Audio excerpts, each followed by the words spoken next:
আজকে আমাদের আরেকজন শিক্ষার্থী ৪৮ দিন পরে আজকে আলহামদুলিল্লাহ ভিসা পেয়েছে।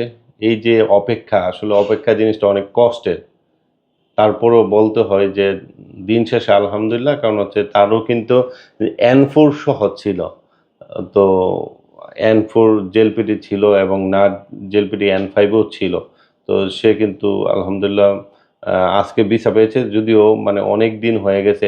মার্চের ১১ তারিখ ফাইল জমা দিছে। তো তার কাছ থেকে জেনে নেব এই যে আজকে ভিসা পাইছেন, আপনার অনুভূতিটা কি? আমার অনুভূতিটা অনেক ভালো। আ দেরিতে হলেও বিষয়টা পেয়েছি। তাতে আমি অনেক খুশি এবং ধন্যবাদ সানজামানকে। আচ্ছা, এই যে হচ্ছে যারা এখনো অপেক্ষায় আছে যে ১১ তারিখ বা ৩ তারিখ, ৭ তারিখ মার্চে জমা দিছে, এখনো অপেক্ষা আছে, তাদের উদ্দেশ্যে কি আপনার কোনো কিছু বলার আছে কিনা? আমি বলব ধৈর্য ধরেন। কারণ আমাকে সবাই বলেছিল ধৈর্য ধরতে যারা ভিসা পেয়েছিল আমার আগে।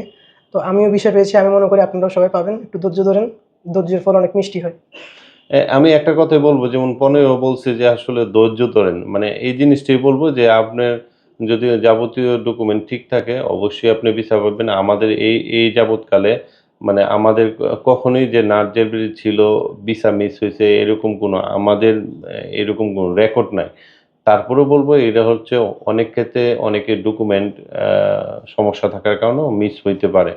তার মানে মিস হবে না এরকম না। যদি ডকুমেন্ট ঠিক থাকে ইনশাআল্লাহ সবাই ভিসা পাবেন। এই প্রত্যাশা করি। যারা এখনো অপেক্ষায় আছেন বা ওয়েটিং এ আছেন প্রায় ৫০ দিন, অনেকের আরো বেশি হয়ে গেছে।